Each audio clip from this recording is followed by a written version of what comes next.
जो हमारी कुछ ज्यादा ही तारीफ कर रहे थे। अरे सच मत मान लेना, मजाक कर रही हूँ।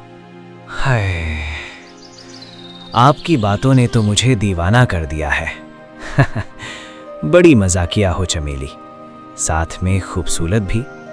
तुम दिल की बहुत ही सुंदर हो, पर अफसोस कोई तुम जैसी हसीन बकरी की कोई कदर नहीं कर रहा। पर अब से ऐसा नहीं है। मैं आ गया हूँ तुम्हारी सेवा के लिए चमेली जी। बस हमें रहने के लिए थोड़ा सा स्थान चाहिए आपके घर में। बदले में हम आपकी कुछ मदद भी कर दिया करेंगे। ये टोकरी मुझे दे दो, मैं उठा लूँगा।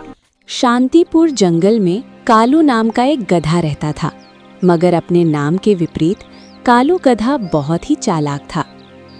उसे काम करना बिल्कुल पसंद नहीं था, लेकिन खाने के मामले में वो हमेशा कुछ स्वादिष्ट खाना खाने को सोचता रहता था।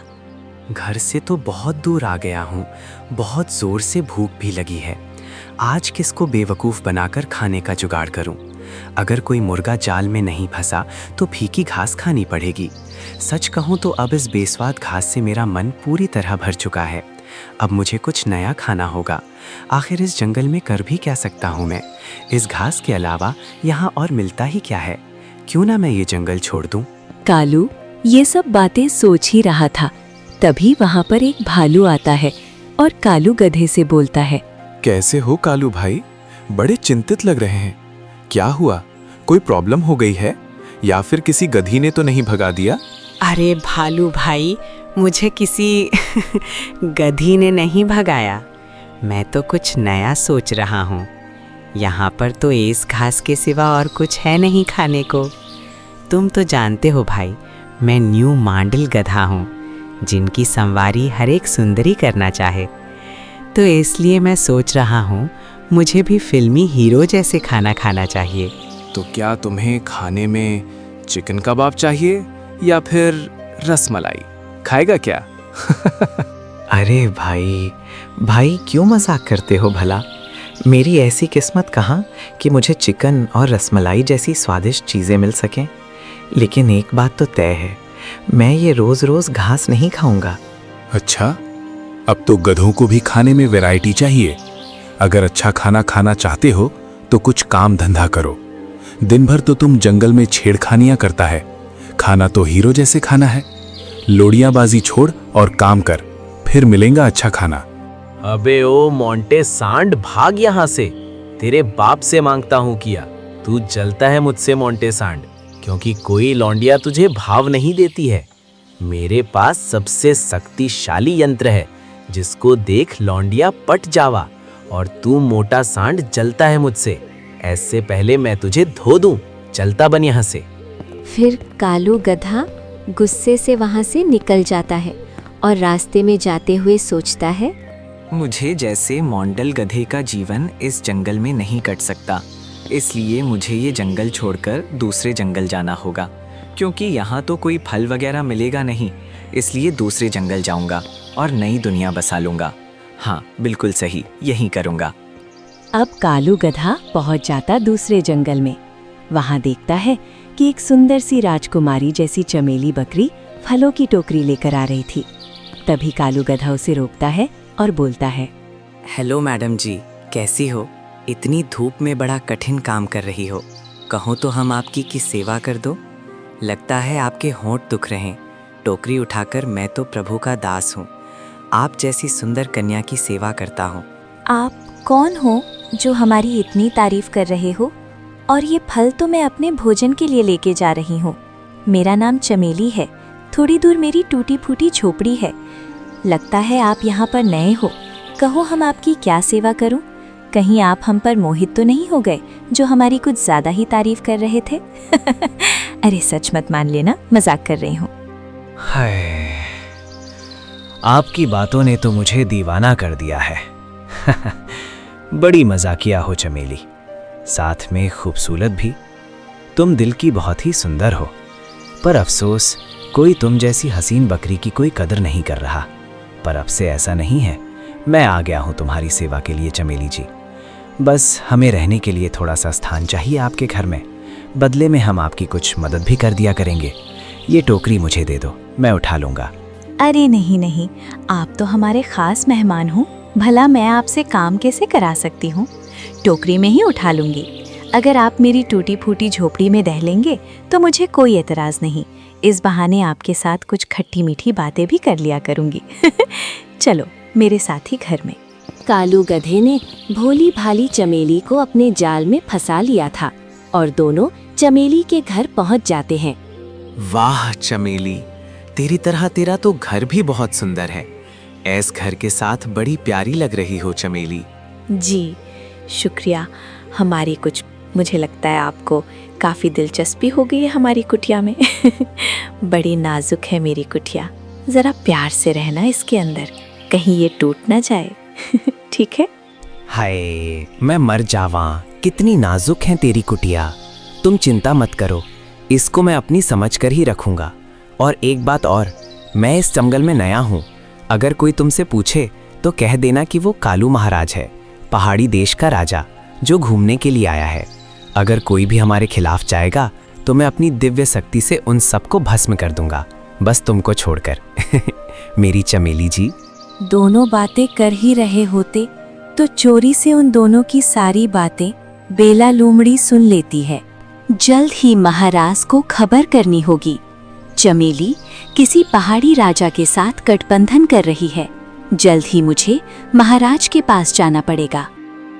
बेला तुरंत ही जंगल के महाराज के पास पहुंच जाती है और बोलती है, प्रणाम महाराज, हमारे जंगल में एक गधा आया है जो पहाड़ियों का राजा है और उसके पास दिव्य शक्ति भी है, और वो आपकी दासी चमेली बकरी वो पहाड़ी राजा की सेविका बन गई है। और उसने ये भी बोला है कि अगर कोई उसका विरोध करेगा तो वो पूरे जंगल को भस्म कर देगा। मैंने खुद चोरी से देखा है महाराज, बड़ा ही शक्तिशाली गधा। मैं तो यही बोलूंगी कि सभी जानवरों की तरह हमें भी उसकी शरण में जाना चाहिए महाराज, कहीं हमें भस्म ना करते वो। ये क्या बोल रही हो बेला? मुझे तो विश्वास ही नहीं हो रहा है। शक्तिशाली गधा? ऐसा तो कभी नहीं हुआ। क्या तुम सच बोल रही हो? अरे महाराज, हंसी मत उड़ाओ। उसे दिव्य शक्ति से अगर पता चल गया तो हम दोनों तो गए महाराज। मैंने कभी किसी के सामने झुकी हूँ किया नहीं ना, लेकिन आज मुझे गधे के सामने झुकने पर मजबूर हो गई हूँ। इसलिए आप भी जान बचाने के लिए उसके सामने झुक जाओ महाराज। ठीक है बेला, अगर तुम कह रही हो तो फिर ठीक है। वो गधा इतना शक्तिशाली है, मुझे तो पता ही नहीं था। बेला, अगर ऐसी बात है तो तुम उसकी सेवा में कोई कमी मत रहने देना। कहीं गधे महाराज नाराज हो गए तो हमारी खाल ना खींच दें। इसलिए तुम उसकी सेवा में खुद को समर्पित कर दो और उसको हमारी तरफ से प्रणाम कहना, ठीक है? और दूसरी तरफ जंगल से कालू गधा गायब हो गया था। तो भालू सोचने लगा, ये धूर्त गधा कहाँ मर गया है? बड़े दिन हो गए हैं, कभी दिखाई नहीं दिया है। कमबख्त के पास ऐसी कौन सी चीज है जो किसी को भी पटा लेता है? पता नहीं कहीं ऐसा तो नहीं कहीं चला गया हो, एक बार देखना पड़ेगा। उधर कालू गधा बहुत ही मजे में रहने लगा था। चमेली बकरी उसकी सेवा में हर समय रहती थी और बेला उसके खाने पीने का सब देखभाल करती थी, और कालू गधा आराम से बैठ रहता था। मज़ा ही मज़ा, कितने मूर्ख हैं सबके सब। मेरी झूठी कहानी पर कैसे विश्वास कर लिया, और साथ में 2 दासियाँ भी मिल गईं जो मेरी सेवा करती हैं। मुझे बस ऐतरे ही ढोंग करते रहना होगा। अब पूरे जंगल में पहाड़ों वाला गधा मशहूर हो जाता है और ये बात पहुंच जाती है जंगल के सम्राट शेर सिंह के पास। तुम जो बोल रहे हो उस पर विश्वास करना बहुत कठिन है। भला एक गधा पहाड़ियों का राजा कैसे हो सकता है? मुझे तो ये कोई ढोंगी लग रहा है जो भोली भाली सुंदर कन्या को जाल में फंसाकर ये सब कर रहा है। मुझे ये बताओ, तुमको ये सब किसने बताया है? महाराज, भला मैं आपसे क्या छिपा सकता हूँ। महाराज, यहाँ पर पहाड़ी गधा अभी रहता है। उसी जंगल में मेरी एक प्रेमिका रहती हैं जिसका नाम बेला है। महाराज, जो उस पहाड़ी गधे महाराज की सेवा में रहती हैं, कल रात मुझसे मिलने आई थी और सुबह होते ही चली गई। हम दोनों ने मिलकर पूरी रात बातें की और उसी ने मुझे ये सब जानकारी दी है महाराज, जो मैंने आपको बता दिया है। ठीक है, तुम हमारी गुफा की पहरेदारी करो हम इस ढोंगी गधे की सारी सच्चाई का पता लगाने जा रहे हैं, ताजो उन दोनों कन्या को बचा सकें और उस गधे की पोल खोल दें। तुम यहीं पहरा देते रहो, मुझे अब जंगल वासियों की सहायता के लिए जाना होगा।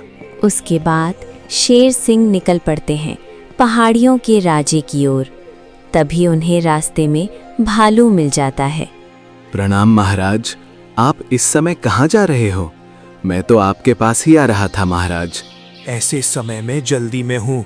सुना है कोई पहाड़ी गधा महाराज बनकर बैठा, बस उसी को देखने जा रहा हूँ कि आखिर वो कौन गधा है जो जंगल में मंगल कर रहा है, सबकी नजरों में धूल झोंक दिया है और 2 सुंदर कन्या को दासी के रूप में रखा है।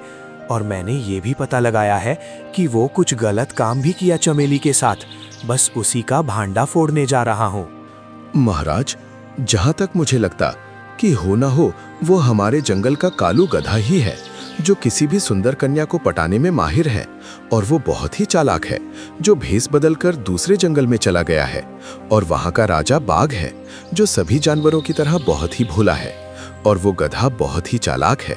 मुझे यही लगता है कालू ही है वो। अगर तुम्हारी बात सच निकली तो उसी गधे की बिरयानी बनाकर सबको खिलाई जाएंगी। जिस बाघ को उसने बेवकूफ बनाया है, उसी के हाथों उस धूर्त गधे को सजा मिलेगी। अब मैं चलता हूँ, बहुत दूर जाना है। और फिर शेर सिंह वहां से चले जाते और सीधा पहुंच जाते बाघ के पास। शेर सिंह को देखकर बाघ बोलता है, आओ सम्राट, आओ। बड़े दिनों के बाद मिले हो दोस्त। मुझे बुला लिया होता, मैं आ जाता आपकी सेवा में। आपने क्यों कष्ट किया? इसमें कष्ट वाली कोई बात नहीं है। जब मेरे जंगलवासी किसी ढोंगी के जाल में फंस जाता है, जब मेरा दोस्त डरपोक हो जाए, जो बिना सोचे समझे किसी गधे के सामने घुटने टेक दे, तो मुझे फिर आना ही पड़ता है। लेकिन महाराज, वो गधा तो पहाड़ियों का राजा है, उसके पास बहुत सारी दिव्य शक्तियां हैं। अगर हम उसका विरोध करते तो हमें वो भस्म कर देगा। इसीलिए हम सब मजबूर हो गए हैं दोस्त, इसमें मेरी कोई गलती नहीं है। तुमसे किसने कह दिया है कि वो गधा एक पहाड़ी राजा है? अरे मूर्ख, वो तो एक गधा है जो बहुत ही चालाक है। कालू नाम है उसका, हमारे जंगल का गधा है ये सब जानकारी मुझे मेरे खुफिया जासूसों के द्वारा पता चली है। बिना सच्चाई जाने किसी को कुछ भी मान लोगे तुम। अब मैं क्या बोलूं तुमको? एक गधे ने जंगल के राजा को बेवकूफ बना दिया और तुम बन भी गए। और एक कैसे राजा हो तुम्हारे? जंगल में जो सबसे खूबसूरत चीजें हैं वो सब गधा चाट रहा है। अब मेरा मुंह मत देखो, जाओ गधे के पास और लात मारकर बाहर निकालो उसको जंगल से। इतनी बड़ी साजिश रची एक धूर्त गधे कमबख्त ने। मुझे बेवकूफ भी बनाया और मुझे डराया भी। गधे, तू तो गया। उसके बाद जंगल का राजा बाघ पूरे गुस्से में निकल गया। अरे वाह भाई, जिंदगी हो तो गधे जैसी। कैसे हम सबको मूर्ख बनाकर जंगल में मंगल कर रहा है। एक नहीं 2-2 के साथ मजे लिए जा रहा है। धूर्त, कितना बड़ा मक्कार है तू। तुमने हम सबको बेवकूफ बनाकर और दोनों को प्यार के झूठे जाल में फंसाकर तुमने बहुत ही बड़ा अपराध किया है। इसलिए हम तुमको ऐसी सजा दूंगा। डरपोक बाघ, तू क्या समझता है कि तू मेरे बारे में झूठ बोलकर क्या साबित करना चाहता है? शायद तू जानता नहीं है कि मेरे पास बहुत सारी शक्ति है, जिससे मैं अभी जलाकर भस्म कर दूंगा। फिर पता चलेगा तुमको कि मैं क्या चीज हूं। और ये दोनों दासियां हैं मेरी मर्जी इनके साथ जो भी करूं। तू कौन होता है ऐसे बोलने वाला? धूर्त, मैंने तुझे एक मौका दिया था कि तू शायद बच जाए, मगर तू ऐसे नहीं मानेगा। तू हमारे पास के जंगल का कालू गधा है, जो बहुत ही चालाक और धूर्त है। तेरे पास कोई शक्ति नहीं। अब मैं तेरी सारी शक्ति का भूत उतार दूंगा। अब देख मेरी शक्ति। क्षमा महाराज, क्षमा। मैं आपकी चरण में आया हूँ महाराज। मुझसे गलती हो गई है, मुझे माफ़ कर दो महाराज। आगे से मैं कभी किसी को बेवकूफ़ नहीं बनाऊंगा और ना ही किसी लड़की के साथ प्यार का नाटक करूंगा।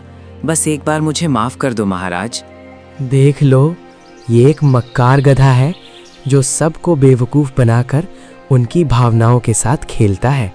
अब मैं इसको माफ़ तो करूंगा उससे पहले मैं इससे सेवा भी कर लूं। उसके बाद जंगल के राजा बाघ ने गधे की खूब धुलाई की और फिर उसे काल कोठड़ी में हमेशा के लिए बंद कर दिया।